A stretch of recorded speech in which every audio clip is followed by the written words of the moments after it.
bienvenue chez Jess Harmony. Je suis votre initiatrice tantrique depuis 2011.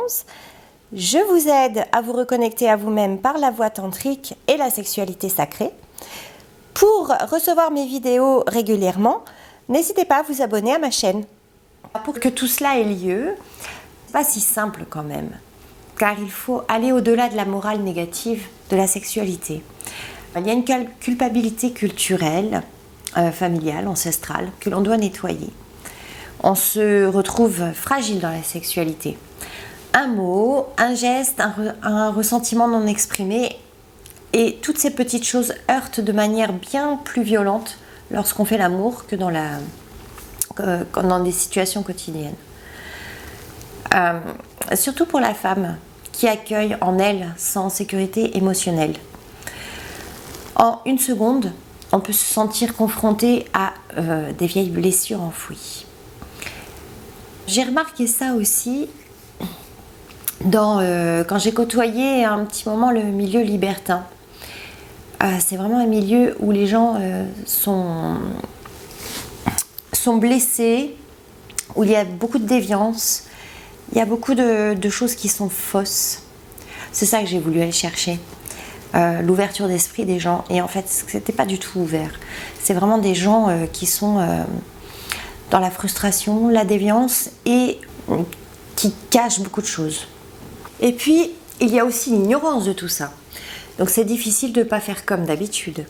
Je vois bien quand je reçois des hommes à mon cabinet, quand je lui parle d'avoir des orgasmes sans éjaculation, déjà dans sa tête, au premier abord, il va se dire je vais être frustré. Et il ne comprend pas de quoi je parle. Parfois même, il ne peut même pas l'envisager, donc même pas la tester.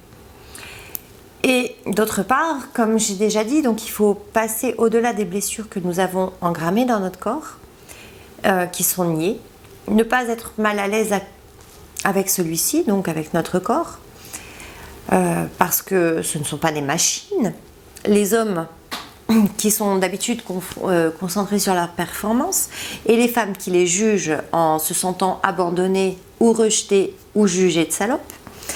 Il y a encore un point important, donc c'est la peur d'être objetisée, d'être contrôlée par l'autre. Donc pour la femme, c'est d'être d'un coup d'un soir un objet sexuel, et du coup elle n'aura pas d'amour.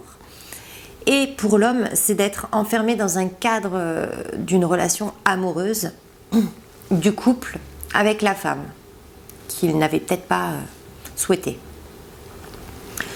Donc je précise que l'on peut tout à fait faire l'amour tantrique, même pour une rencontre d'un seul soir, d'un mois ou d'une vie.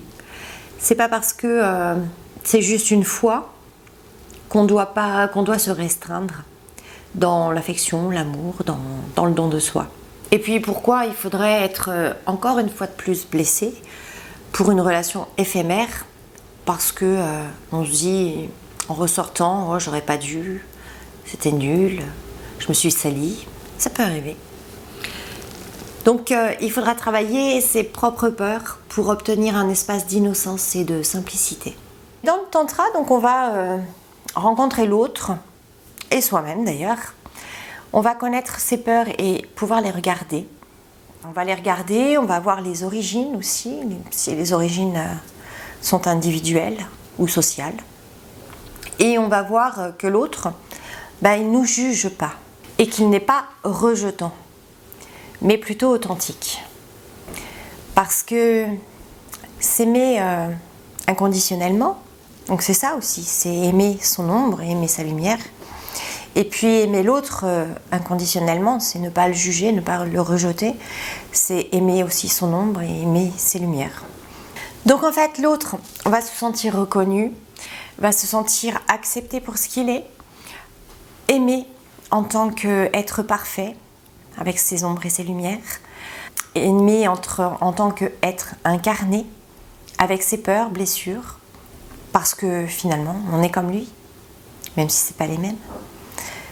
Et petit à petit, la carapace va se retirer tout doucement, à son rythme. En tant que praticienne, donc quand j'accompagne les personnes dans leur peur, je suis avec lui pour passer des barrières, une à une. Je le soutiens à son rythme à lui. Donc il faut savoir que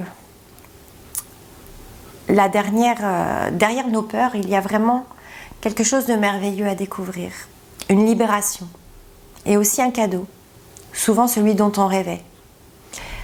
Parfois aussi, juste le fait d'être accepté comme on est, ça nous rassure profondément. Ça nous donne cette foi, la confiance en soi, en la vie, en tout. Et ça nous permet d'avancer sans se poser trop de questions, juste avec l'élan du cœur.